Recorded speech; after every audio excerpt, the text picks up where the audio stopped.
What up, you guys? So, I've been on my Bible app and I'm reading like this 365 day plan. The Bible app online is so amazing, especially if you're a new Christian. It comes in different versions and there's plans for like anxiety, love, grief, whatever. Awesome plans that have awesome scriptures attached that will help you while you're going through things. Anywho, I've been in this 365 day Bible plan and I am reading Samuel right now. And I've always been taught that if you yourself, that you're going straight to hell. Like, there's no questions asked, nothing. You're just going to hell. You're doomed to hell because you yourself.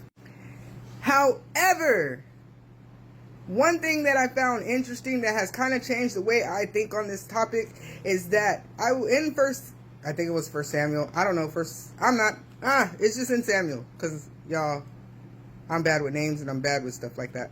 But anyways, so I was reading and I seen where Saul fell on his sword. But before he fell on his sword, he went and sought after like this necromancer or this medium or whatever. And so he found one and then he asked him to pull up the prophet. I don't remember the prophet's name, but I'm bad with names. But he pulled up the prophet and the prophet was like, why are you bothering me? If the Lord is not answering your questions, if the Lord is not, telling you stuff, then why are you coming to me?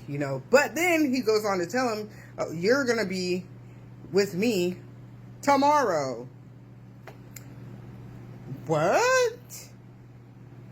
You're going to be with me tomorrow. So he's like,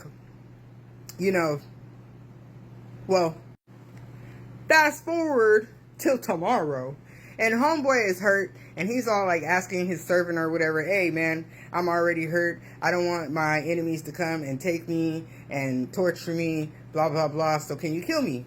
And then I guess the dude said no. So then he falls on his own sword.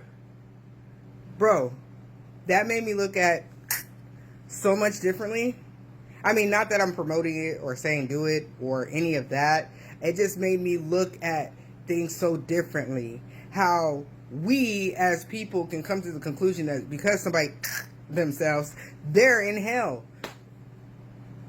But what I read said something different. I'm just like, y'all definitely need to be reading the Bible for yourselves, because a lot of these little sayings, little catchy phrases that folks be using in the church, it is not biblical. And just a heads up to why, like, I even am so, like, fascinated with the part is just because I had a friend who has a daughter who did that at 13. And I also have a friend who literally, like, he got baptized. He was at the same church I was, and he did that. And I've always thought to myself, like, I knew these people, like, well, not her daughter. I didn't know her daughter personally, but I know her mom. And my friend who was in the church, they loved God.